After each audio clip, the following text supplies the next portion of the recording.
నేను సోషల్ మీడియాలో పోస్ట్ పెడితే నా పైన 299 అంటే రిలీజియస్ హార్మోనీని నేను దెబ్బతీస్తున్నానంట. అంటే ఒక రిలీజియస్ వైలెన్స్ కమ్యూనల్ వైలెన్స్ని నేను ప్రోత్సహిస్తున్నానంట అని నా పైన కేసు కట్టారు.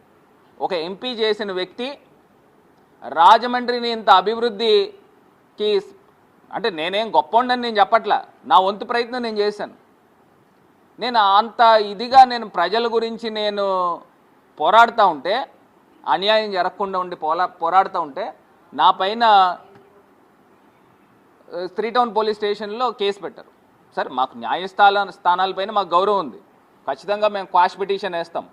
ఇది నేను ఎందుకు చూపిస్తున్నానంటే ఏదో నాకేదో అన్యాయం జరిగిపోయిందని చూపించట్లా.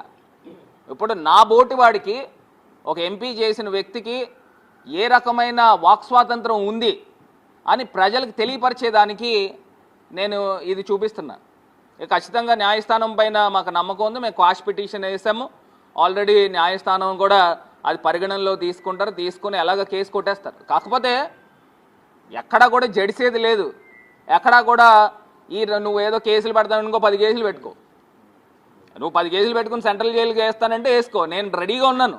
అది కూడా చెప్తున్నా, రెడీగా ఉన్నా. ఏం భయపడే కార్యక్రమాలు ఎప్పుడు కూడా ఉండవు. ఒకటి గుర్తుపెట్టుకోవాల్సిన అంశం ఏంటంటే నీ తాలూకా లోపాలు ఏమేమి ఉన్నాయి. నువ్వు రాజమండ్రి శాసనసభ్యుడిగా నువ్వు వచ్చిన తర్వాత నీ తాలూకా లోపాలు ఏమున్నాయి అవన్నీ కూడా లేవనెత్తుతాం. ఖచ్చితంగా ఒక ప్రతిపక్షంగా ఖచ్చితంగా పోరాడతాం, పోరాడి ప్రజాపక్షాన్ని నుంచుని ఇప్పుడు గోదావరి ఈ రకంగా ఉంది, మీరు అది శుభ్రం చేయాల్సిన బాధ్యత మీది కాదా? శుభ్రం చేయాల్సిన బాధ్యత మీది కాదా? మున్సిపల్ కార్పొరేషన్తో మీరు మమేకం చేసుకుని ఎందుకు చేయలేకపోతున్నారు?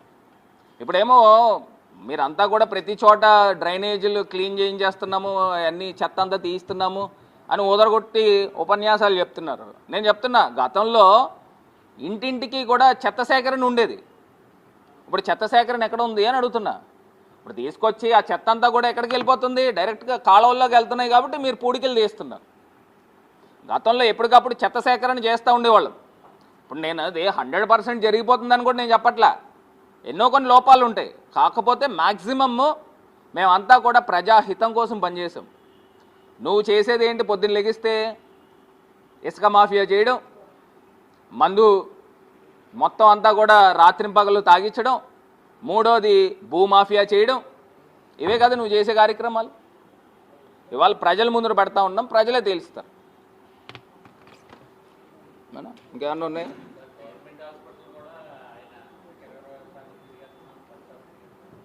ఆహా, 20% మార్చేసాడండి. అంటే 20% బోర్డులు మార్చేశారేమో. 20% బోర్డులు మార్చేశారు. మరి ఆయన తెలివితేటలు ఉపయోగించి జనరేటర్లు, ఇన్వర్టర్లు తీసుకొచ్చాడు. మరి ఏమండి, నేను ఒక్కడైతే చెప్తానండి, క్లియర్గా చెప్తాను.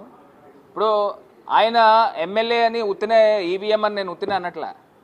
ఎంత బాధ్యతారహితంగా మాట్లాడుతున్నాడనంటే, ఇప్పుడు అక్కడ తీసుకొచ్చి ఏదైతే ఐసోలేషన్ వార్డు ఉంది, ఇప్పుడు ఆయనే చెప్తున్నాడు, ప్రెస్ మీట్లు పెట్టి ఏం చెప్తున్నాడు, చాలా క్రిటికల్ స్టేజ్లో వ్యక్తులు వస్తున్నారు, వాళ్ళని తీసుకెళ్ళి ఐసోలేషన్ వార్డులో పెడుతున్నాం.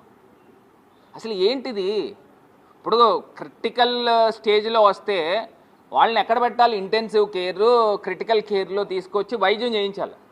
అంతేగాని తీసుకొచ్చి ఐసోలేషన్ వార్డు అంటే తీసుకెళ్ళి ఒక మూలను పాడేస్తున్నారు. ఆ మూలను పాడేసి వాళ్ళని చచ్చిపోయే రకంగా చేస్తున్నారంటే ఇది అన్యాయం కాదా? ఇది మామూలుగా కూడా వదిలే కార్యక్రమం లేదు. ఖచ్చితంగా వీడియోస్ నా దగ్గర ఉన్నాయి.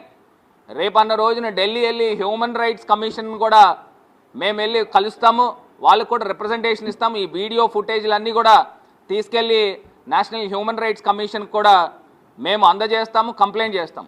నేను ఒకటే చెప్తున్నా, సరే ఈ ప్రజాప్రతినిధిని పక్కన పెడితే కాసేపు అధికారులు కూడా, మీరు కలెక్టర్ గారిని కానీ లేకపోతే అక్కడ హాస్పిటల్కి సంబంధించి అక్కడ ఉన్న ఇన్ఛార్జీలకు కానీ ఒకటే చెప్తా ఉన్నాం, మీరు ఏదైతే ప్రజలకి ప్రాణాలు తీసే కార్యక్రమం చేయవద్దు అని నేను వారిని కోరుకుంటా ఉన్నా. మరి ఈ రకంగా చేస్తూ నేషనల్ హ్యూమన్ రైట్స్ కమిషన్ ఏం చేస్తారంటే ఖచ్చితంగా నోటీసులు ఇస్తారు. ఈ రకమైన దుర్భరమైన పరిస్థితుల్లో ఉంటే ఖచ్చితంగా నోటీసులు ఇస్తారు. ఆ రకంగా గురి కావద్దని కూడా నేను హెచ్చరిస్తూ ఉన్నా. ఆ వీడియో ఉందా అది? ఇప్పుడు 8 కోట్ల రూపాయలతో ఈయన రివర్ ఫ్రంట్ డెవలప్మెంట్ చేస్తున్నాడు. ఆల్రెడీ గతంలో రాష్ట్ర ప్రభుత్వము 125 కోట్ల రూపాయలు స్పెషల్ గ్రాంట్ ఇచ్చారు. ఆ స్పెషల్ గ్రాంట్లో భాగంగా ఇవాళ కంప్లీట్ అయినాయి చెప్తాను, కంప్లీట్ కాలేని తర్వాత చెప్తాను, నెక్స్ట్ చెప్తాను. కంప్లీట్ అయినాయి ఇటు వై జంక్షన్ దగ్గర నుంచి లాలా చెరువు దాకా ఎంత అద్భుతంగా ఉందండి ఆ రోడ్డు. ఆ రోడ్డు ఆ స్పెషల్ గ్రాంట్ ఫండ్లోంచి తీసుకొచ్చి పెట్టింది. ఇది కాకుండా కంబాల్ చెరువుని ఎంత అద్భుతంగా తయారు చేసాం. అది కూడా జగన్మోహన్ రెడ్డి గారు రాజమండ్రికి స్పెషల్ గ్రాంట్ ఇస్తే ఆ స్పెషల్ గ్రాంట్లో తీసుకొచ్చి చేసాం. ఇది కాకుండా దేవీ చౌక్ దగ్గర నుంచి పుష్కర్ ఘాట్ దాకా, ఆ పుష్కర్ ఘాట్ దాకా కూడా ఈ స్పెషల్ గ్రాంట్ ఫండ్లోంచి తీసుకొచ్చి చేసింది. దాన్వైపేట పార్క్, నా ఎంపీ ల్యాడ్స్, స్పెషల్ గ్రాంట్స్ ఇవన్నీ కూడా మిక్స్ చేసి తీసుకొచ్చి చేసింది.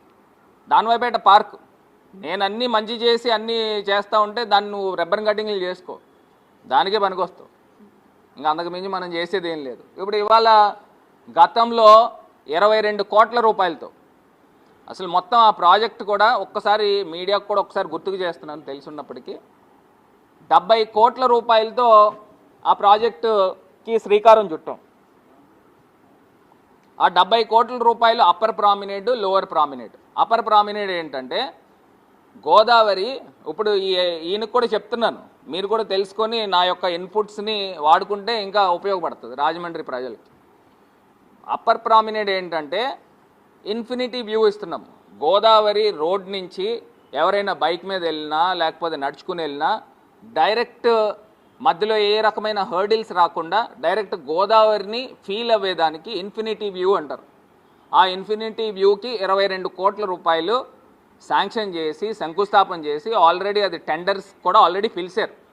అంటే అది కూడా నేను నిజంగా ఎవరినో ఒకళ్ళని తీసుకొచ్చి చేయిద్దును. కాకపోతే ఎలక్షన్ టైంకి మొత్తం అంతా కూడా మెస్సీగా ఉంటుంది, చిందరవందరగా ఉంటుంది అని చెప్పేసి ఆగిన సందర్భం. అంతేగాని ఫండ్స్ కూడా నాకు తెలిసి మున్సిపల్ కార్పొరేషన్ అకౌంట్లోకి వచ్చి ఉంటాయి. ఎందుకంటే స్పెషల్ గ్రాంట్ ఫండ్స్ ఖచ్చితంగా కార్పొరేషన్ ఫండ్స్ అన్నీ కూడా కార్పొరేషన్కి వస్తాయి. ఎందుకంటే ఇవేవో మీకులాగా గతంలో ఆ షాదీఖానాలాగా లేకపోతే అక్కడ ఈద్గా లాగా అడ్మినిస్ట్రేటివ్ శాంక్షన్లు తీసుకొచ్చి నాలుగు గీసుకోవడానికి పనికిరాని కాగితాలు తేలా. ఆ 125 కోట్ల రూపాయల్లోనే ఆల్రెడీ కొన్ని డెవలప్మెంట్లు కంప్లీట్ అయినాయి. అంటే దాంట్లో సబ్స్టెన్స్ ఏంటనేది అర్థం అవ్వడం గురించి చెప్తా ఉన్నా. మీరు ఈద్గాలో చెప్పారు కదా, ఇప్పుడు కాదు 2015-16లో చెప్పారు, అప్పుడు అడ్మినిస్ట్రేటివ్ శాంక్షన్ తీసుకొచ్చానని. ఆయన అప్పుడు ఉన్నప్పుడు చేయలేకపోయారు. ఈద్గాలో ఏదో గోడ కట్టించే కార్యక్రమం లేకపోతే టైల్స్ వేయించే కార్యక్రమం, ఆ ₹1 చిల్లరంతా అది చేయలేదు. ఇప్పుడు మీరు చేసినవి ఏంటంటే గత ప్రభుత్వంలో 2014 నుంచి 19 దాకా కేవలము ఎలక్షన్ నాటికి కేవలం జీవోలు తీసుకొచ్చి ఏవో శాంక్షన్ కాపీలు తీసుకొచ్చి ప్రజల ముఖాన్ని పడేశారు.